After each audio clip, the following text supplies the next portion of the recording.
This is Rummy's Corner.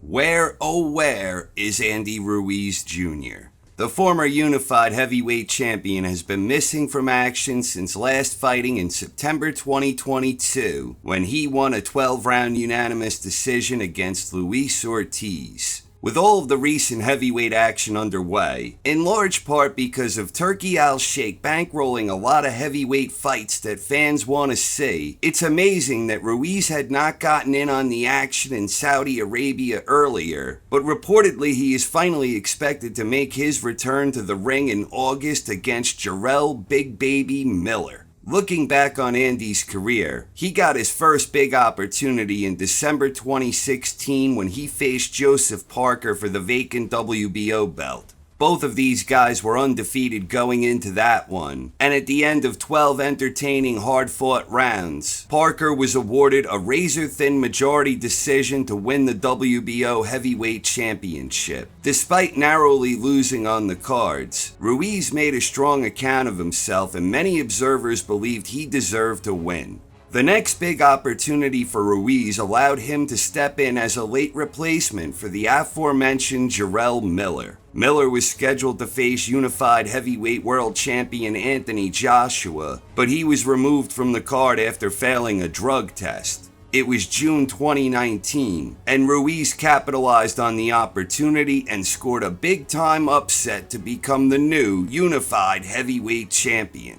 After that, it was downhill for Ruiz, where he never fulfilled the potential he had shown when winning the championship. Ruiz was visibly heavier for the December 2019 rematch, and he put forth a lackluster performance where he was thoroughly outboxed and outclassed by Joshua in a lopsided unanimous decision where he lost his championship. It was a disappointing performance from Ruiz that resulted in comparisons with Buster Douglas. Ruiz has fought only twice since. In May 2021, he overcame a second-round knockdown to win a unanimous decision against Chris Arreola. Then in September 2022, he had the fight with Ortiz. And this was an interesting one, because Ortiz was outboxing Ruiz in many of the rounds. But Ruiz managed to drop Ortiz 3 times along the way, and those knockdowns proved decisive in the outcome, where Ruiz was awarded another unanimous decision in that one. By the time August rolls around, it will be just a month shy of 2 years since Ruiz last fought. Ruiz has not looked the same since his victory over Joshua. And the shame of it is, he showed so much potential where he could have been and perhaps should have been able to grow and evolve into a better and more disciplined prize fighter.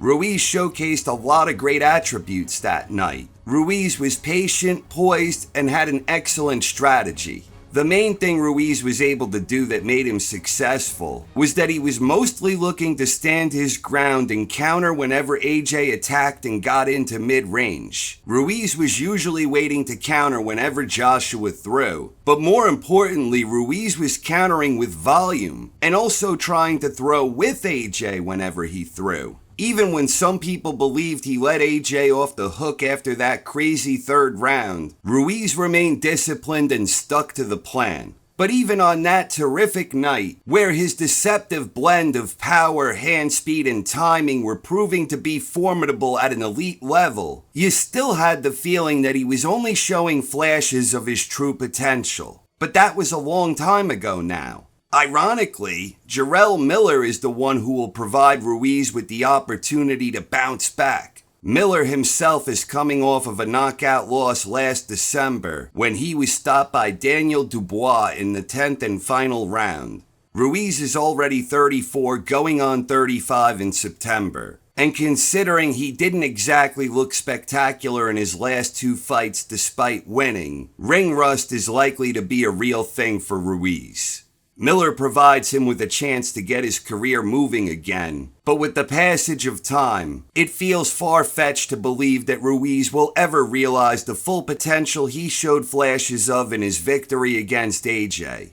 Despite some inevitable ring rust, I still expect that Ruiz should have enough left to beat Big Baby Miller. And maybe, just maybe, he can get the ball rolling and become rededicated to his craft for a late career surge. So I fully expect Ruiz to win, and I expect him to win inside the distance. Let's say round 8. So for my official prediction, I am taking Andy Ruiz Jr. in round 8. But then again, what the hell do I know? I ain't exactly Quasimodo over here. But whatever happens, I'm looking forward to seeing if and how Ruiz figures back into the mix. Best of luck to both Andy Ruiz Jr. and Jarrell Miller.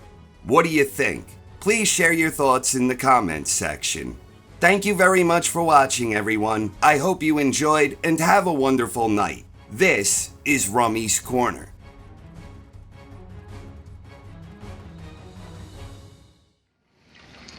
You know, Quasimodo predicted all this.